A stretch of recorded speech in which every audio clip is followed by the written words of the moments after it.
20 sentýabrda geçirilen Ministrler Kabinetiniň mejlisinde Türkmenistanyň prezidenti Gurbanuly Berdimuhammedow ýurtda syýasatçylygy ösdürmegi talap etdi. Bu talabyň fonunu Azatlyk radiosynyň ýurt içindäki habarçysy Aşgabatyň halkara aeroportuna ýolawçylara berilýän hyzmatyň hili barada habar berýär. Habarçy bilen gürrüňdeş bolan ençeme ýolawçy Türkmen howa ýollary gullugynyň halkara gatnawlara hödürleýän biletleriniň resmi bahasyndan has gymmada satylmagyndan nägile bolýar. Onuň sözlerine görä gullugyň işgärleri halkara gatnawlara satylýan biletler üçin goşmaça tölew talap edýär. Meselem Türkmen howa ýollaryna Aşgabat, Moskwa, Aşgabat uçur gatnaw peteginiň resmi bahasy 3200 manat. Ýöne Tomsun ortalaryna muňa degişli goşmaça tölewiň möçberi diňe bir tarap üçin 1200 manata çenli çykdy diýip habar saýdýar. Onda bar bolan maglumatlara görä ýolawçylardan bilet üçin soralýan goşmaça tölew sebäpli Tomsun iň gyzgalanly mögütüminde de Moskwa gatnaýan uçurlarda boş orun köp boldy. Mysal üçin Moskwa Aşgabat aralygyna gatnaýan 704 gatnawly uçurda 10 sentýabrda 17 boş orun bardy diýip habar saýtdy. Azatlygyň habarçysynyň maglumatyna görä Aşgabatyň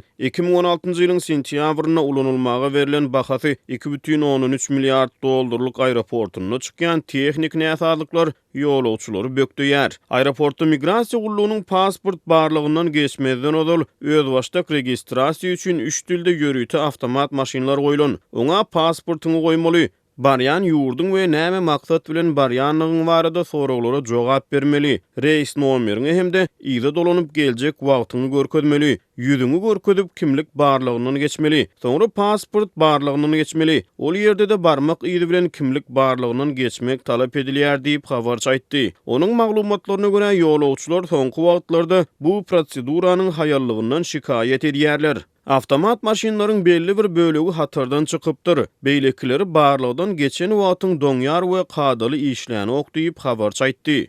Lehen aeroport boşdur. Uçur gatnawlary ören az diýip habarçy dowam edýär. Polimex Türk kompaniýasynyň Aşgabatda Laçyn uşuň şekline bina eden aeroporty kompaniýanyň resmi web saýtyna görä ýylda 14 million ýolawçy gatnatmagy niýetlenen. Ýöne Azatlygyň habarçysy howa menziline uçur gatnawlarynyň azlygyny tasdiklap, aeroportda ýolawçy goşularyny geçirýän 3 transportýoryň diňe ikisiniň işledilýändigini, olaryň başly waratly işledilýändigini aýdýar. Galybertide onuň maglumatlaryna görä milliardlarça maliýe serişdesi garşylanan Oguzhan adyna halkara aeroportda ýolawçylaryň uçurdan gön aeroportyň binasyna, şeýle-de ýyzyna ýagny aeroportdan gön uçura geçmegine mümkinçilik töredýän ykjam koridorlar kadaly işlemeýär. Azatlyk radiosynyň bu maglumatlary Aşgabatyň halkara aeroportunyň administrasiýasyny tasdiklatmak kynançyklary häzirlikçe netije bermeýär.